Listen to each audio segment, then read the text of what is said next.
प्रातः स्मरणीय विश्ववंदनीय संतों के सम्राट सदगुरु कबीर देव जी के पावन चरण कमलों में त्रिवार बंदगी करते हुए मेरे मन मंदिर के आराध्य प्रातः स्मरणीय परम पूज्य गुरुदेव जी, अर्चनीय वंदनीय संत समाज, समस्त संत गुरुजनों के चरण कमलों में त्रिवार बंदगी करते हुए कबीर आश्रम देवरी चैनल से जुड़े हुए समस्त श्रोता बंधुओं को, माताओं को, बहनों को, नन्हे मुन्ने प्यारे प्यारे बच्चों को एवं आदरणीय बुजुर्ग दादा दादियों को सभी को सुबह की हार्दिक शुभकामनाएं हैं। आज का दिन सभी के लिए सुखद एवं मंगलमय हो। आइए सदगुरु कबीर साहिब जी का आज का जो ये पद है बड़ा मार्मिक है। सदगुरु कबीर साहिब जी इस पद में कह रहे हैं कि एक मानव जाति, एक मानवता धर्म तथा अंतरात्मा का बोध वाह्यचार में ढक गया है। ये वाह्यचार के कारण से मानव की अनेक जातियां और मानवता जो एक धर्म है उसको न समझकर अनेक धर्म, मत, पंथ, संप्रदायों की जो चर्चा हो रही है, इसमें आत्मा का बोध, इससे आदमी दूर हो गया है। इसलिए साहेब इस वाह्यचार को हटाकर मानव समानता की, एकता की एवं अंतरात्मा की बात करते हैं इस पद में। आइए इस पद को हम सभी लोग गा लेते हैं, उसके बाद में इस पर हम विस्तार से चर्चा करेंगे। सदगुरु कबीर साहिब जी इस पद में कह रहे हैं, काजी तुम कौन के तेब बखानी, काजी तुम कौन के तेब बखानी, झंखत बकत राहुनि शिवासर, मतिए को नहीं जानी, काजी तुम कौन के तेब बखानी, शक्ति अनुमाने सुनति करत हो, शक्ति अनुमाने सुनति करत हो, मैं न बदूंगा भाई, जो खुदाए तेरी सुनति करत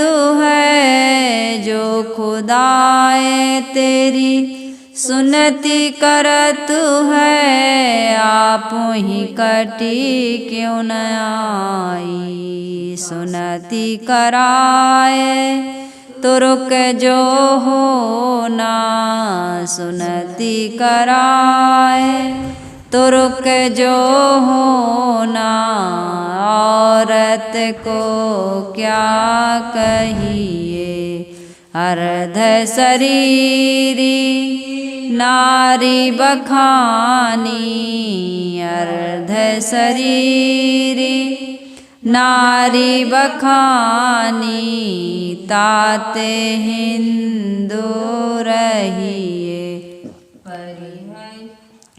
पहिरे जनेऊ जो ब्राह्मण होना, पहिरे जनेऊ जो ब्राह्मण होना, महरी क्या पहिराया, वो जन्म की शूद्र पर से, वो जन्म की शूद्र पर से, तुम पाड़े क्यों खाया, हिंदू की हिंदू तो रोक कहाँ ते आया, हिंदू तो रोक कहाँ ते आया, किन राह चलाया, दिल में खोजी देखो खोजा दे, दिल में खोजी देखो खोजा दे, विहिष्ट कहाँ ते आया, कहीं कबीर सुनो हो संतो, कहाँ नहीं कबीर, सुनो हो संतो जोर करतो है भाई। कबीरन ओट राम की पकड़ी, कबीरन राम की पकड़ी, अंत चले पछताई। काजी तुम कौन किते वे बखानी, काजी तुम कौन किते वे बखानी। साहेब कह रहे हैं, काजी साहेब तुम किस किताब की व्याख्या एवं बड़ाई करते हो, उसी की चर्चा में मग्न रहते हो। काजी किसे कहते हैं? इस्लाम मजहब के कानून कायदे का निर्णय देने वाला कौन कहलाता है? काजी कहलाता है। कबीर साहब जी काजी से प्रश्न करते हैं कि तुम अपनी किताबों की बड़ी बड़ाई करते हो, तुम कहते हो कि हमारी किताब और हमारे कानून खुदाई है। जब तक संसार का प्रलय नहीं हो जाता है तब तक इस्लाम के ही कानून संसार में चलेंगे, ऐसा काजी साहब कहते हैं। तुम्हारी बातें बड़ी लंबी चौड़ी रहती हैं, बड़ी लंबी लंबी बातें करते हो, परंतु तुम इतनी सी बात नहीं समझ सकते हो कि यदि ईश्वर को यह पसंद होता कि पुरुष की पेशाब इंद्री के आगे की खाल नहीं रहनी चाहिए तो उसे वह बनाता ही क्यों, उसी ढंग से बना देता। लेकिन खुदा ने ऐसा नहीं किया, सारा शरीर बनाया। जब खुदा सारा शरीर बना सकता है तो क्या उतनी सी खाल को काट नहीं सकता था? इतनी अकल खुदा के पास नहीं थी, खुदा को इतनी अकल नहीं आई। जो तुम वह काम पैदा होने के कुछ दिनों के बाद तुम करते हो तो क्या उतनी अकल खुदा को नहीं थी? कुछ कमी रह गई थी खुदा में। इस प्रकार से सदगुरु कबीर साहब जी मुसलमानों से पूछते हैं। मुसलमानों के जो गुरु होते हैं काजी साहब, उनसे साहब कहते हैं, काजी तुम कौन किताब बखानी, किस किताब की बात करते हो, किस धर्म ग्रंथ की बात करते हो? और उस किताब में जो लिखा है कहते हो कि एक खुदा ने जो सृष्टि की रचना की, मनुष्य बनाए, उसमें एक खुदा ने सुन्नति करा के नहीं भेजा, और सुन्नति करा के जो तुम खतना करा के जो तुम मनुष्यों की, पुरुषों की पेशाब इंद्री की खाल काट के तुम मुसलमान बनते हो, तो ये तुम्हारा कितना बड़ा ज्ञान है। साहब कहते हैं, शक्ति अनुमाने सुन्नति करत हो, मैं न बदूंगा भाई। साहब कहते हैं, तुम किसी ईश्वरीय शक्ति के अनुसार अनुमान करके, किसी ईश्वरीय शक्ति का अनुमान करते हो, कल्पना करते हो, और उसकी आड़ में अपने सारे कानून चलाते हो। जो खुदा, जो आपका इष्ट है, उपास है, वो तुम्हारा क्या है? काल्पनिक है। वास्तव में, हकीकत में वो किसी ने देखा नहीं है कि उसने ये फरमान जारी किया हो, ये नियम बनाया हो, कानून बनाया हो। इसको तो तुम बनाए हो, तुम्हारी कल्पना के अनुसार। तुम कहते हो कि यह सुन्नत करना भी खुदाई हुक्म है, परंतु कबीर साहब कहते हैं कि हे भाई, मैं इसे नहीं मानता, है ना, मैं ना बदूंगा भाई। मैं नहीं मानता कि जो इतना बड़ा खुदा, इतनी बड़ी सृष्टि बना सकता है, उसमें कोई मिस्टेक नहीं है, और वो मनुष्यों को बनाने में ही मिस्टेक कर दे। कहते हैं, दो व्यक्ति एक संत के पास गए, संत से कहने लगे कि भगवान के पास थोड़ी अकल कम है। संत ने कहा, भाई आपको इतना समझ में आ गया कि भगवान के पास, खुदा के पास कम अक्ल है, मुझे तो ये लगता है कि खुदा के पास, ईश्वर के पास अक्ल ही नहीं। लोगों ने कहा, अरे भाई ऐसा क्यों मजाक करते हो? कहे, नहीं, मुझे यही लगता है कि आप लोगों के पास ज्यादा अकल है, खुदा के पास तो बिल्कुल अकल नहीं है। उनको अच्छा नहीं लगा। इस प्रकार से उन्होंने कहा कि खुदा के पास कम अक्ल है। तो कहा कि नहीं, हम खुदा की जो भी सृष्टि में जो कमियां रह गई हैं उसको हमें काउंट करेंगे, लेखा जोखा करेंगे, निकालेंगे कि कितनी मिस्टेक है, कितनी कमियां। तो दोनों निकले कुदरत की इस कमियों को निकालने के लिए। तो एक पेन लिए और एक डायरी, और सबसे पहले उसमें गए बाड़ी में जहाँ पर सब्जी भाजी लगाते हैं काछी लोग, किसान लोग। तो देखे कि पतली सी नार में, नार कहते हैं छत्तीसगढ़ में नार होती, बोला अपने यहाँ बोला कहते हैं, उसमें बड़े बड़े कद्दू, बड़े बड़े लौकी, बड़े बड़े रखिया, भूरा पेठा जिससे बनाया जाता है। तो उसने कहा कि भाई अपने साथी से कहा कि लिखो लिखो, खुदा की पहली गलती कि इतनी पतली सी नार में देखो खुदा ने इतने बड़े बड़े फल लगाए हैं। अरे उसको तरबूज लगाए है ना, ये सब लगाए हैं, तो इसको अकल नहीं थी। खुदा के पास कम अकल है, देखो मैंने कहा था ना। उनने लिख लिया उनके दोस्त ने कि भाई खुदा ने पहली कमी की है कि इतनी पतली सी नार में इतने बड़े बड़े फल लगाए हैं। कद्दू है, लौकी है, कुमड़ा है ना, रखिया है, ये सारी चीजें, तरबूज वगैरह है। फिर उसके बाद में वो बगीचे में गए जहाँ पर आम के, चीकू के, हाँ बड़े बड़े अनार के, सेव के बगीचा था, वहां गए। तो एक आम के पेड़ के नीचे बैठे थे। तो बैठे बैठे थोड़ा सा लेटने का मन हुआ। गर्मियों में जब अच्छी धूप रहती है, ठंडी छाया में आदमी थोड़ा सा विश्राम करने लगता है। तो उसने ऐसे देखा ऊपर की ओर, तो कहा कि भाई देख खुदा की दूसरी गलती लिखो। कहे क्या है? कहे इतने विशाल वृक्ष में इतने छोटे छोटे से आम, तो ये दूसरी गलती है ना, इतने छोटे छोटे से फल लगे हैं। तो ऐसे लेटे थे और पता नहीं कैसे एक कच्चा आम, कच्चे आम बड़े कड़े होते हैं है ना, पत्थर जैसे कड़े होते हैं, यदि किसी को मार दो तो बहुत जोर से लगता है। तो कच्चे आम शायद किसी पक्षी ने कैसे क्या, इनकी थोड़ी आंख लगी तो कुतरा होगा, उसको काटा होगा। तो वो गिरा, टूट करके गिरा तो इनकी नाक पर, नाक सबसे नाजुक जगह होती है ना, तो नाक पर पड़ा। तो ये तो जोर से चिल्ला, अरे नाक पर गिरा, मर गया मर गया मर गया करके चक्कर आ गया इनको। दोस्त ने कहा हवा करूं, पंखा करूं, वैद्य को बुलाऊं कि आपके एक खुदा की गलती लिखूं, क्या करूं मैं, क्या करूं ऐसे करके। कहे भैया सबसे पहले तो वो जो 2 गलतियां लिखे हो ना खुदा की, उसको काट दो। यदि तरबूज जैसा फल यहाँ लगा होता, इतने बड़े पेड़ में लौकी जैसा फल लगा होता है ना, कुम्हड़ा जैसा फल लगा होता, तो मेरा तो राम नाम सत्य ही हो गया होता। इन पेड़ के नीचे कोई ना बैठ पाता। अच्छा हुआ खुदा की जो कुदरत है, ईश्वर का बनाया हुआ जो संसार है, उसमें किसी प्रकार की त्रुटि निकालना ये हमारी अज्ञानता है। कुदरत ने जैसे हमको भेजा है, जिस रूप में भेजा है, हमें उसी रूप में रहना चाहिए। यदि उस रूप से हम कोई दूसरा रूप अपने अनुसार गढ़ते हैं, या खुदा ने जो ये निकाल देते हैं कि भाई सुन्नत करा के नहीं भेजा या जनेऊ पहना के नहीं भेजा, तो ये हमारी अज्ञानता है। खुदा ने किसी प्रकार का भेदभाव करके हम सबको नहीं भेजा है।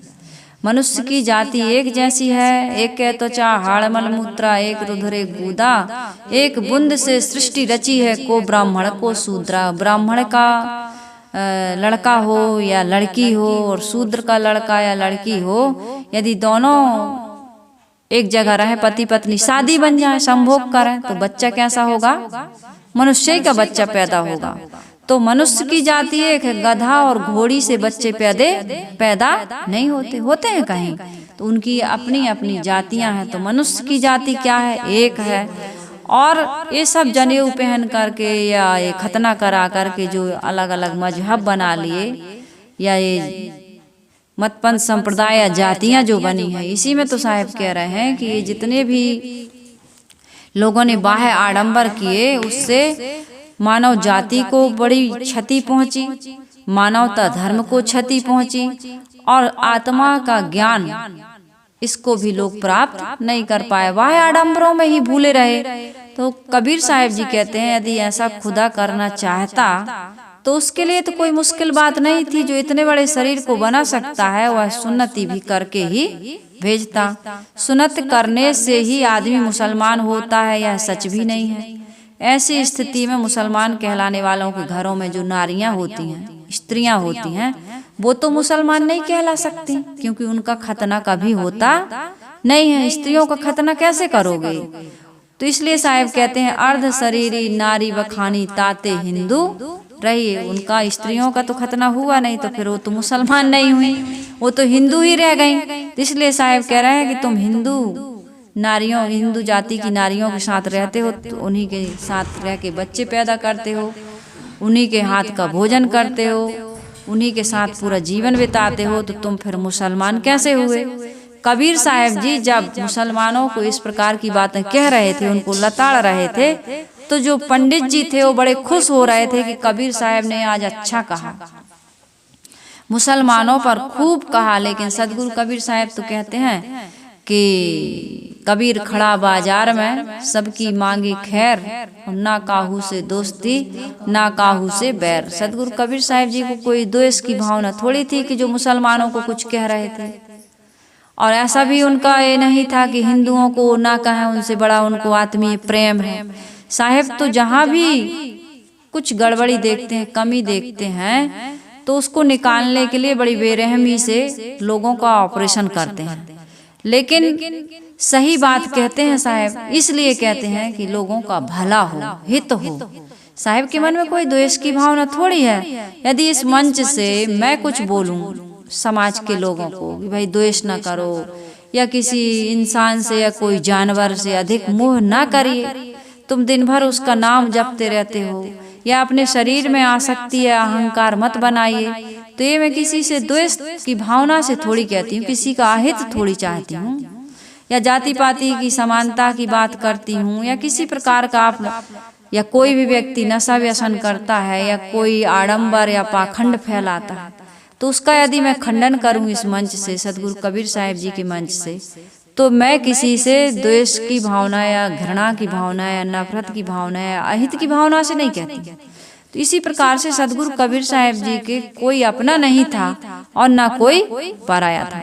साहब तो सबके जीवन की गंदगी को, सबके जीवन की भ्रांति को, सबके जीवन के अज्ञानता को दूर करने के लिए सबकी सेवा में तत्पर थे। तो मुसलमानों को जब साहब कह रहे थे, तो हिंदुओं ने कहा अच्छा लताड़ रहे हैं साहब, मुसलमानों को खूब कह रहे हैं, उनकी धज्जियां उड़ा रहे हैं। तो कबीर साहब ने कहा थोड़ा रुकिए, आपके पास भी हम आते हैं। तो साहब ने कहा है कि जो खुदाए तेरी सुनत करत है, आप ही कटी क्यों न आई, सुनत कराए तुर्क जो हो ना, औरत को क्या कहिए, अर्ध शरीरी नारी बखानी ताते हिंदू रहिए। तो पंडित लोग बड़े खुश हो गए, हिंदू लोग बड़े खुश हो गए। तो कबीर साहब ने कहा भाई पहर जनेऊ जो ब्राह्मण होना, अब हिंदुओं को कह रहे हैं, पंडितों को कह रहे हैं, पहर जनेऊ जो ब्राह्मण होना, तो महरी क्या पहराया, तुम्हारी महरी पत्नी उसको तुमने क्या पहनाया, वो जन्म की शूद्रिन पर से, और तुम पाड़े क्यों खाया। साहब कहते हैं कि पंडितों की तरफ जब निगाह फेरी तो उनको आड़े हाथों लिया। क्या कहते हैं साहब, हे पंडित जी तुम्हारे ब्राह्मणत्व का चिन्ह क्या है, जनेऊ यज्ञोपवीत ना हो, तो जो द्विज संस्कार जो किया जाता है बच्चों का, तब किसी को जनेऊ पहनाया जाता है, फिर तुम चोटी ओटी रखाने लगते हो, है ना, ये सब करवाते हो। तो तुम्हारे घर में जो तुम्हारी स्त्रियां हैं, घरवाली हैं, तुमने उनका तो कोई यज्ञोपवीत किया ही नहीं, किसी प्रकार का कोई संस्कार नहीं हुआ, ना उन्हें गायत्री मंत्र सुनाया, ना उनको वेद पढ़ने का अधिकार दिया। बेचारे वो तो शूद्र है, नहीं है शूद्र। यदि यज्ञोपवीत से द्विज संस्कार से ही कोई ब्राह्मण होता है, तो तुम्हारी स्त्रियों का तो संस्कार हुआ नहीं, और वही उन्हीं से तुम बच्चे पैदा करते हो, उनके साथ रहते हो, सोते हो, खाते पीते हो उन्हीं का हाथ का, तो फिर तुम ब्राह्मण कैसे हो गए। तुम्हारी स्त्रियां तो शूद्र हैं, फिर उनका बनाया उनका परोसा हुआ तुम भोजन करते हो, तो तुम भी तो शूद्र हुए, अछूत हुए, तुम भी फिर ब्राह्मण कहाँ हुए। शूद्र तो वही है जो यज्ञोपवीत संस्कार से रहित हो। इस प्रकार ब्राह्मण के घर की नारियां भी संस्कारहीन हैं, शूद्र ही हैं। आश्चर्य है कि ब्राह्मण नामधारी जीवन भर शूद्र का परोसा हुआ खाते हैं, उन्हीं के साथ रहते हैं, भोजन करते हैं, तो फिर दूसरे शूद्रों को तुम अछूत क्यों कहते हो। नहीं कहना चाहिए, क्योंकि भाई तुम्हारी पत्नी स्वयं यज्ञोपवीत से रहत है, द्विज संस्कार से रहत है, जनेऊ नहीं पहनती है, वेदों के मंत्रों को या वेदों को नहीं पढ़ पा रही है, गायत्री मंत्र का उच्चारण वो नहीं कर सकती है, तो जैसे वो शूद्र है वैसे ही तो और लोग हैं। और उसके साथ रहते हो तो अन्य लोगों के साथ रहने में क्या दिक्कत है। इस प्रकार की वैज्ञानिक बात सदगुरु कबीर साहब जी करते हैं, प्रैक्टिकल बात। ये कोई मान्यता की बात नहीं है, ये आप और हम सब विचार करें। साहब कहते हैं कि ब्राह्मण कहे जाने वाला अपना ही सिद्धांत नहीं समझ पा रहा है। जब वह जीवन भर शूद्र का परोसा हुआ खाता ही है तो दूसरे शूद्र कहे जाने वाले बेचारे लोगों को अछूत मानकर उन्हें अपने से दूर क्यों रखा जाए। साहब कहते हैं हिंदू तुर्क कहाते आया किन यह राह चलाया। साहब प्रश्न पूछते हैं हिंदू से और मुसलमान से। साहब कहते हैं कि मानव तो एक जाति का है, इसमें द्वैत कहाँ से आ गया। कबीर साहब के समय में हिंदू तुर्कों का जोर था, इसलिए उन्होंने दोनों नाम लेकर के ललकारा, परंतु इसका मतलब यह नहीं कि अन्य मजहब वालों को साहब कुछ नहीं कहते हैं। ये बात सबके लिए है। सदगुरु कबीर साहब जी मानवतावादी संत थे, जीववाद उनका सिद्धांत था, आत्मा ही उनका इष्ट और उपास्य था, और मनुष्य ही देवी देवता थे और पवित्र कर्म ही उनकी पूजा थी। इस प्रकार के वैज्ञानिक विचारों को रखने वाले सदगुरु कबीर साहब आज भारत में नहीं पूरे विश्व में उनकी आवाज, उनकी वाणी गूंज रही है। सदगुरु कबीर साहब के विचार कोई भी मतपंथ सिद्धांत वाला ऐसा प्रवक्ता नहीं होगा जिसमें कबीर साहब की साखी, दोहा या उनके पद या उनके भजन ना आते हों।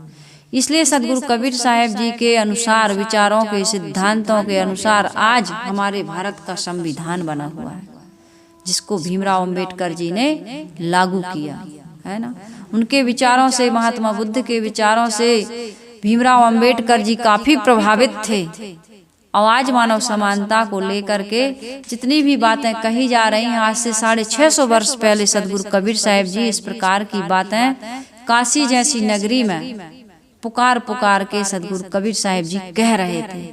और इतना लंबा जीवन उन्होंने जिया, लेकिन साहब को कोई क्षति पहुंचाने वाला नहीं मिला, क्योंकि विचारों में कहते हैं ना, सदा सत्य की विजय, प्रकृति का नियम भूल मत जाना, चलना सदा सत्य के पथ पर, फिर परवाह ना लाना। किसी प्रकार की परवाह किए बिना यदि हम सत्य के पथ पर चलते हैं, मानवता, मानव एकता या समानता की बात करते हैं, सब व्यवहार करते हैं, तो समाज में हमें कभी भी किसी प्रकार का, मान लीजिए, अपमान मिल भी रहा है, लेकिन विरोधी भी इन बातों को मानता है कि यार बात तो सही कह रहा है, कह रहे हैं कि नहीं। ऐसा होता है कि नहीं होता है।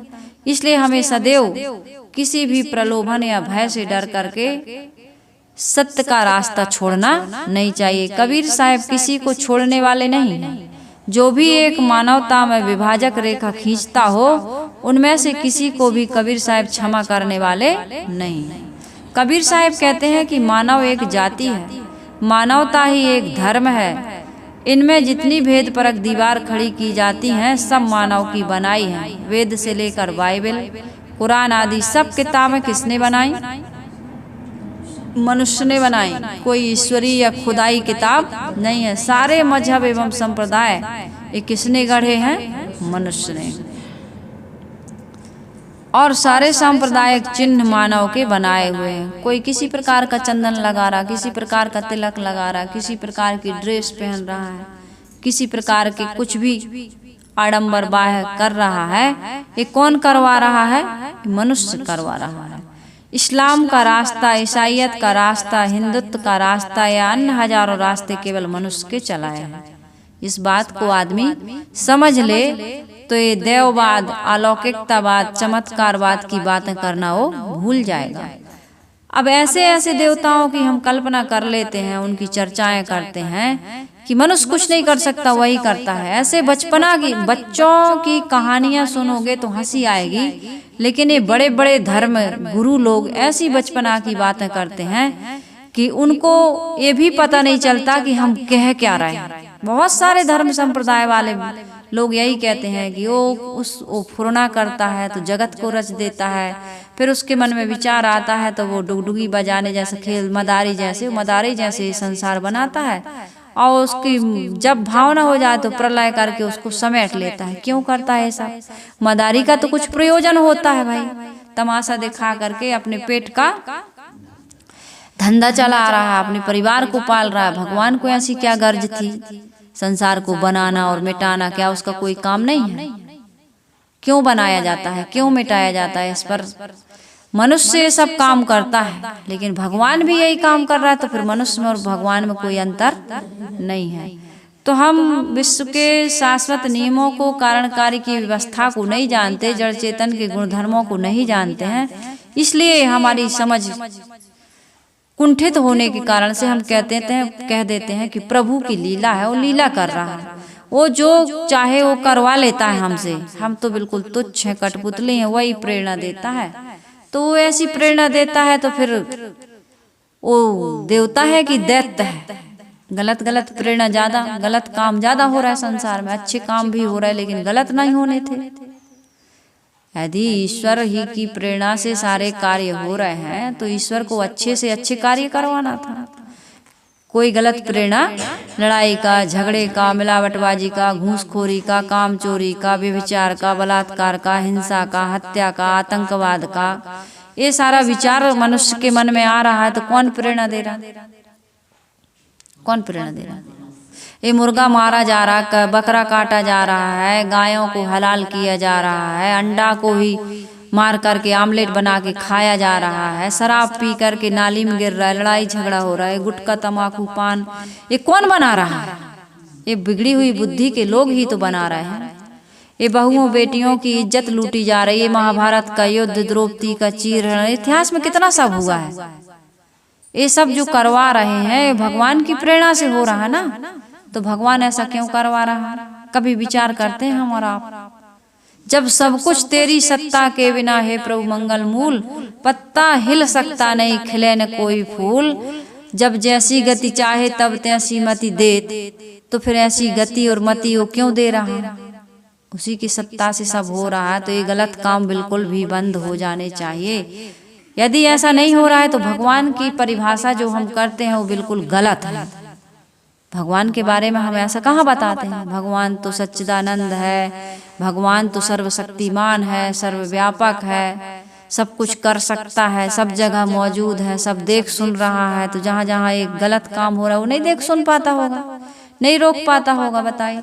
33 करोड़ देवी देवता आज भारत की भुखमरी को, गरीबी को, मिलावटबाजी को, घूसखोरी को, अत्याचारी को, व्यभिचार को, बलात्कार को, आतंकवाद को नहीं रोक पा रहा।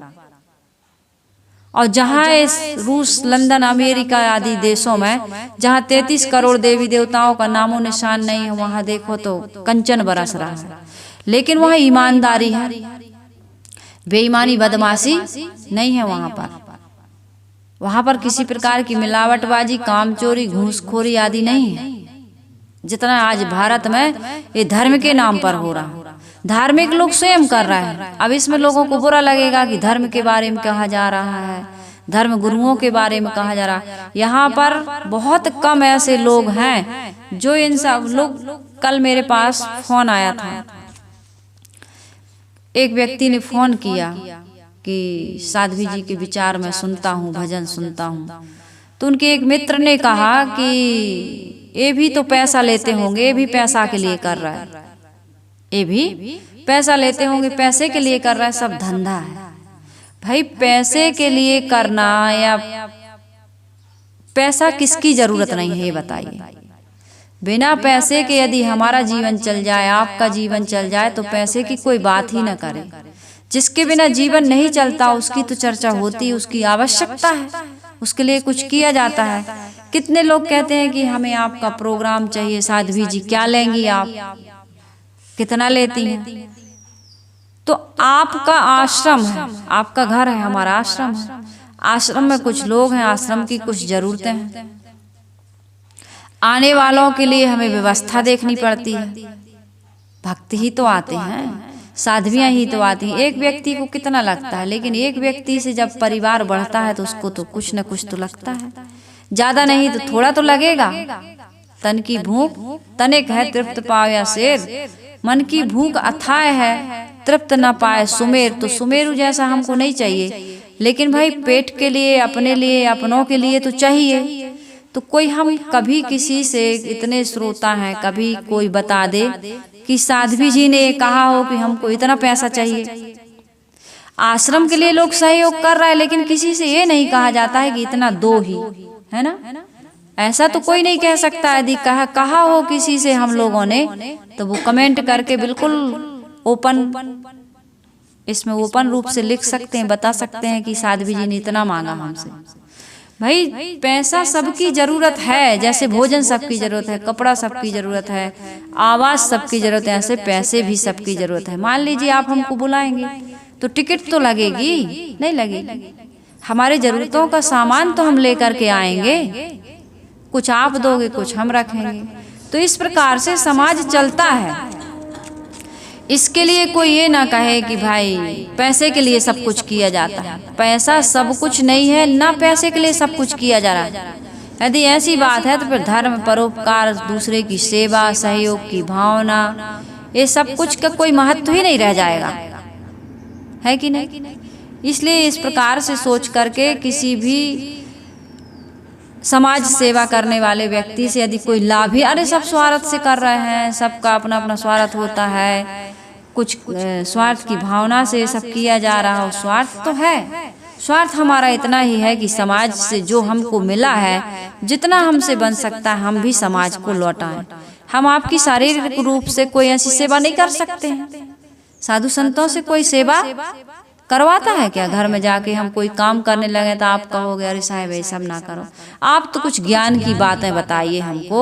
हमारा मन बहुत अशांत है, हमारा मन बड़ा मोह, लोभ, क्रोध, अनेक प्रकार के विकारों में डूबा हुआ। कुछ ऐसी युक्ति बताइए जैसे आप त्याग वैराग से रहते हैं, हम भी ऐसे त्याग वैराग से अनासक्त होकर के जीवन जीना चाहते हैं। तो कुछ बताइए। तो वही बताया जा रहा है यहाँ से। जैसा हमें संत गुरुजनों ने जीने का जो संदेश दिया, उपदेश दिया, ज्ञान दिया, वही आप लोगों को हम बताने का काम कर रहे हैं, जैसे हम जीते हैं। अब इसमें धन की जरूरत होने से मांगा जाता है और सहयोग करना भी चाहिए जिसके पास जो है। किसी के पास धन है, किसी के पास तन है, तो किसी के पास सुंदर मन है। तो मन से अच्छे विचार, वाणी से अच्छी विचार आप लोगों को देते रहिए। यही समाज की बहुत बड़ी सेवा है। तो साहब यहाँ कह रहे हैं कि किसी को छोड़ने वाले सदगुरु कबीर साहब जी नहीं हैं। सबको सदगुरु कबीर साहब जी ललकार ललकार करके, पुकार पुकार करके सही रास्ते पर लाने का साहब ने जीवन भर प्रयास किया। और सदगुरु कबीर साहब जी सारे मजहब एवं संप्रदाय मानव के गढ़े हुए हैं, ऐसा कहकर सारे सांप्रदायिक चिन्ह मानव के बनाए हुए हैं, इस बात की वो घोषणा करते हैं।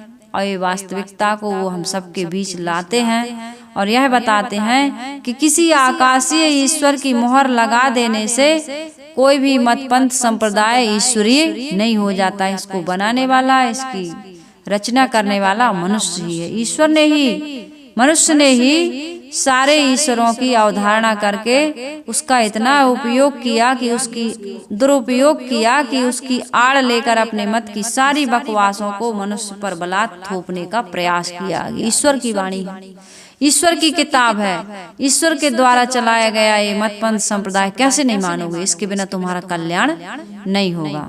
लेकिन साहब कहते हैं ऐसी कोई बात नहीं। साहब कह रहे हैं ईश्वर कहाँ रहता है पता है? किसी आकाश पाताल में नहीं रहता। साहब कहते दिल में खोज, दिल में खोज देख खोजा दे, विहिष्ट कहाँ ते आया। मत मजहब वालों ने 7वें लोक या 7वें आकाश पर स्वर्ग की कल्पना कर रखी है।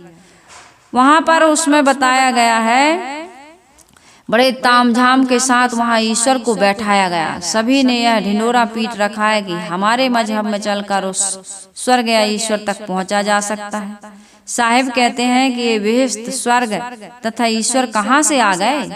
ये ईश्वर और स्वर्ग तुम्हारी ही कल्पनाएं हैं, कोई ईश्वर या स्वर्ग बाहर है नहीं। कबीर साहिब कहते हैं कि अपने दिल में खोजो, तुम्हारे दिल के अंदर ही चेतना है, दिल के अंदर ही नूर है, ईश्वर है, खुदा है, वह सब समय सबको प्राप्त है ना। अष्टाचक्र 9 द्वारा देवो नाम पूर्व योद्धा। 8 चक्रों और 9 द्वारों वाला इस शरीर के अंदर जो बैठा है चेतन आत्मा, वही परमात्मा है। वही ये ज्ञान विज्ञान का सारा प्रकाश समाज में फैला रहा है। अलग से कहाँ कभी भी कुछ भी होता है समाज में, कोई ईश्वर दौड़ करके नहीं आता है। सोमनाथ का मंदिर लूटा गया, और काशी में काशी जो है ना बनारस, वहाँ ज्ञानवापी एक जगह है, वहाँ पर मुसलमानों ने हमला किया, राम मंदिर को तोड़ करके मस्जिद बना दी, और मथुरा में कृष्ण जन्मभूमि में बिल्कुल जहाँ जन्म हुआ वहाँ दीवार खड़ी कर दी ये मुगल शासकों ने, लेकिन कोई भगवान नहीं आया। बॉर्डर पर जाकर कोई हनुमान जी गदा नहीं घुमाते। जिस काशी की नगरी में भैरवनाथ गदा लेकर के हर समय तैनात रहते हैं, इतने सारे देवता रहते हैं, विश्वनाथ स्वयं शंकर भगवान रहते हैं, जिनको प्रलय का देवता कहते हैं, वो किसी आतंकवादी का प्रलय नहीं करते, किसी बलात्कारी का प्रलय नहीं करते। यदि कोई नियम बनता है, कानून बनता है, किसी को सजा दी जाती है तो मनुष्यों के द्वारा ही। कोई भगवान आकर के तुम्हारी हमारी कोई की रक्षा करता है? यदि वो कर पाता तो फिर हमारा भारत देश आज इतना दुखी ना होता।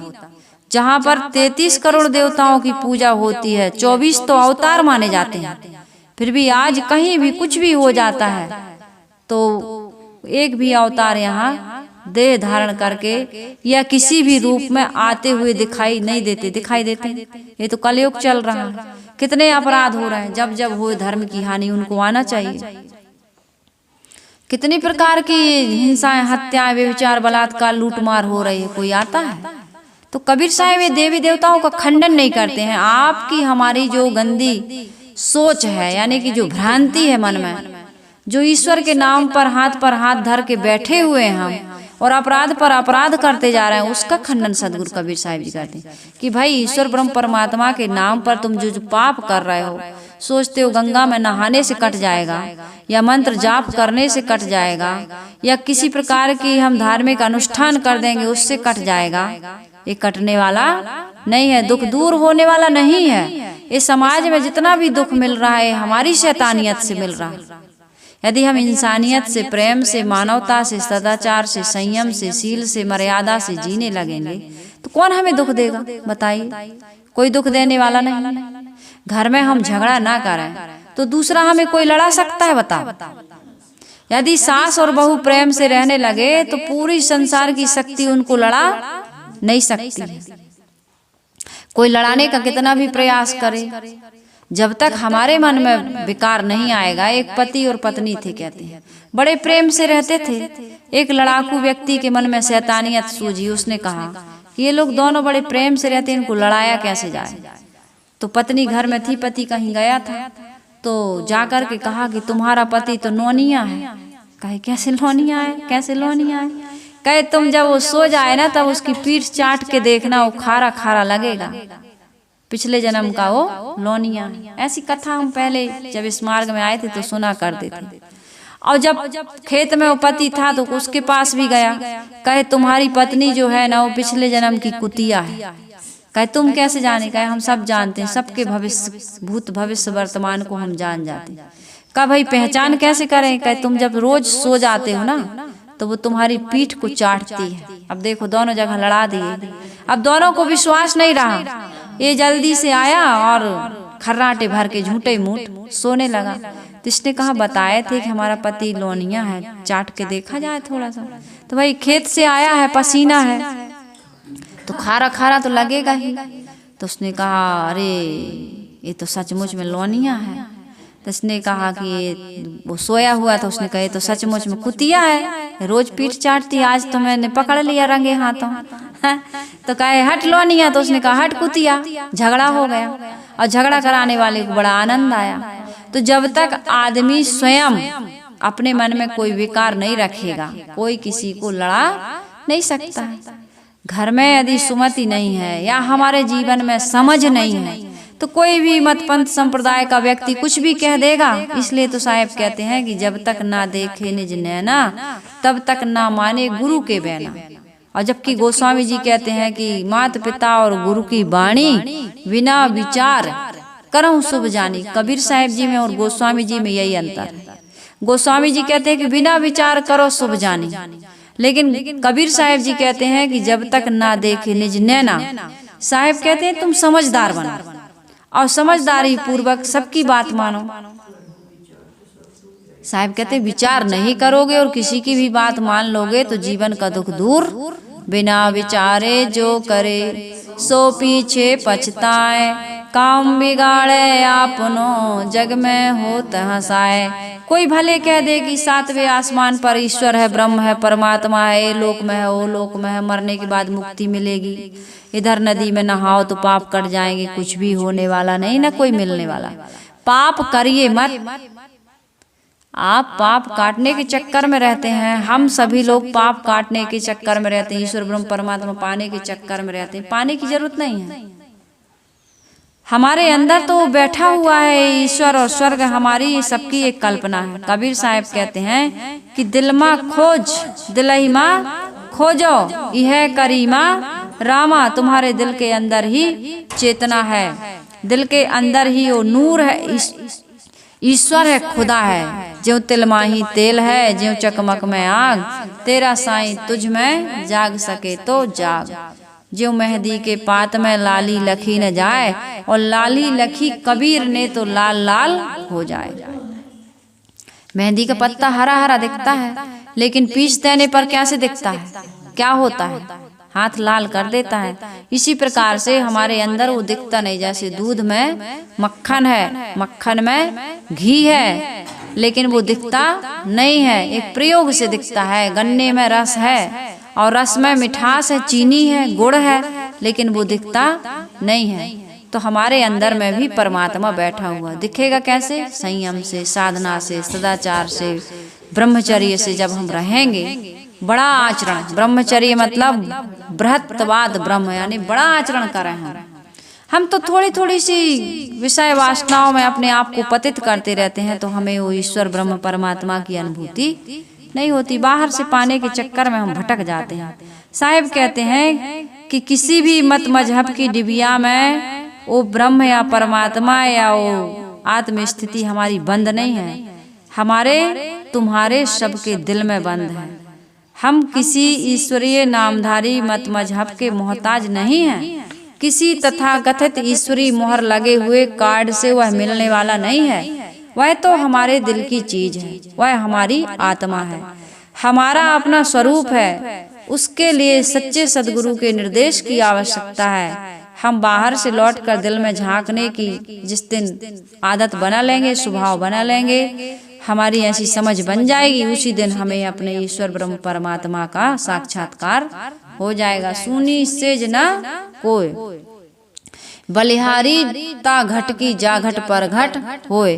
तो साहिब कहते हैं यही स्वर्ग है। स्वर्ग का टिकट भी किसी मजहबी मोहर से नहीं मिलता है। स्वर्ग भी आकाश में नहीं है, वह भी हमारे दिल के अंदर में है। हमारा दिल जितना पवित्र होता है, प्रेम की गंगा बहती है, बस उसी के दिल में स्वर्ग की स्थापना हो जाती है। इसके अलावा कहीं कोई स्वर्ग नहीं है। यदि हमारे हृदय में राग द्वेष की गंदगी है, आग लगी हुई, तो मानो यही नरक है। हमें चाहिए कि हम मन को साफ करें और मानव मात्र के प्रति प्रेम तथा प्राणी मात्र के लिए करुणा का भाव रखकर सबके दिल के दर्द को समझें। और जो व्यक्ति दिल के दर्द को समझ लेता है, प्राणी मात्र के प्रति करुणा और प्रेम का भाव रखता है, वह नित्य स्वर्ग में विद्यमान होता है। कहीं कबीर सुनो हो संतो जोर करत है भाई, कबीरन ओट राम की पकड़ी अंत चले पछताई। साहिब कहते हैं संतो, ये मजहबी तथा संप्रदाय लोग अपने अपने गलत सही विचारों को ईश्वर निर्देश एवं प्रभु वचन का जामा पहनाकर लोगों पर जोर जबरदस्ती लादना चाहते हैं। हमारी किताब प्रभु का वचन है, खुदाई है। हमारा मजहब ईश्वरीय है तथा हमारे महापुरुष ईश्वर के पुत्र हैं, पैगंबर हैं, अवतार हैं। ये सारी बातें सत्य ज्ञान एवं सत्य धर्म का गला घोंटने वाली हैं। ये सारी बातें जोर देकर लोगों से मनवाई जाती हैं और उनकी बुद्धि में ताला लगा दिया जाता है, जिससे वे स्वयं न सोच पाते हैं और मजहबों के या किसी भी पुस्तक के वो पशु बन जाते हैं। मजहब, महापुरुष, किताब, इन पर ईश्वरी मुहर लगाकर इनमें अति श्रद्धा कराई जाती है, और जहाँ अति श्रद्धा होती है वह हिंसा का रूप धारण कर लेती है। अपनी पोथी मजहब तथा महापुरुष पर ईश्वर का भूत उतारने वाले ने ही ईश्वर और धर्म के नाम पर इंसान का खून बहाया है। जो अपने ही धर्म को, संप्रदाय को, भगवान को बड़ा मानता है, वो दूसरे की हिंसा हत्या करने के लिए उतारू हो जाता है। जोर करत है भाई, हे भाई, ये ईश्वर के खतरनाक भक्त अपने तथाकथित ईश्वरी मजहब के प्रचार के लिए जोर करते हैं। साहिब कहते हैं कि यदि हमारी किताब को प्रमाण ना मानोगे, ऐसा वो लोग मानते हैं। साहिब कह रहे हैं कि वो लोग क्या कहते हैं, यदि हमारी किताब को प्रमाण नहीं मानोगे, हमारे अवतार पैगंबर एवं ईश्वर को, पैगंबर को ईश्वर का पुत्र या संदेश वाहक नहीं मानोगे, तो आप कभी भी अपना उद्धार नहीं कर सकते हैं। हमारे संप्रदाय एवं मजहब को ना मानोगे, उसको कबूल ना करोगे, तुम नास्तिक हो जाओगे, नरक में जाओगे, दोजख में जाओगे। इस प्रकार की जड़मती लोग राम की ओट पकड़कर ईश्वर की आड़ में जाति, धर्म एवं अध्यात्म सब गड्ढम गड्ढ करते रहते हैं। ये मनुष्य की बुद्धि स्वतंत्र नहीं होने देते हैं, स्वतंत्रता पूर्वक उनको सोचने का, विचारने का ये अवसर ही नहीं देते हैं। मानव की एक जाति के टुकड़े टुकड़े करके आज समाज में कितना ज्यादा विषैला वातावरण पैदा कर दिया है। धर्म को मानवीय गुण तक रहने ना देकर उसे वाह्याचार में उलझा देते हैं। ये ईश्वर को मानव की आत्मा से काटकर अलग कर देते हैं, इसलिए उन्हें मानव की हत्या करने में दर्द नहीं लगता, परंतु ऐसा काम करके मानव को अंत में पछताना पड़ता है। कबीरन ओट राम की पकड़ी, अंत चले पछताई। कबीरन शब्द का प्रयोग मतवाद में उलझे हुए लोगों के लिए है। 11वीं पंक्ति में सदगुरु ने अपने नाम की छाप लगा दी है, कहीं कबीर सुनो हो संतो कहकर। अतएव अब उसके नीचे 12वीं पंक्ति में साहिब कबीरन नाम देकर के अपने नाम की छाप लगाने की आवश्यकता नहीं समझते हैं। एक कबीरन भूले भटके लोगों के लिए कहा गया है, और प्रायः बीजक भर में ऐसी बात जहाँ भी आती है साहेब लोगों के लिए ही कहते हैं। इसलिए साहिब कह रहे हैं, धर्म और ईश्वर के ठेकेदारों की सांप्रदायिक भावनाओं, संकीर्णताओं तथा अज्ञान से समाज जिस आग में जल रहा है, उसे देखकर कबीर साहब का दिल बड़ा पीड़ित था। इसलिए वे बारंबार अपनी धारदार वाणियों से उस पर प्रहार करते थे। आज भी कबीर साहब जैसे सोचने वालों के लिए दिल में पीड़ा ही होती है। वे चाहते हैं कि मानव के बीच की सारी दीवारें समाप्त की जाएं और आदमी का चित्त पवित्र हो और स्वर्ग का सुख भोगे, और ईश्वर को पाने के लिए वो बाहर ना भटक कर दिल दरगाह में उसके साक्षात्कार करे, जिसके लिए सदगुरु कबीर साहब ने बहुत सुंदर संदेश दिया है। तो इस पद पर मैंने बहुत संक्षिप्त में आप सबके बीच चर्चा रखने का प्रयास किया है।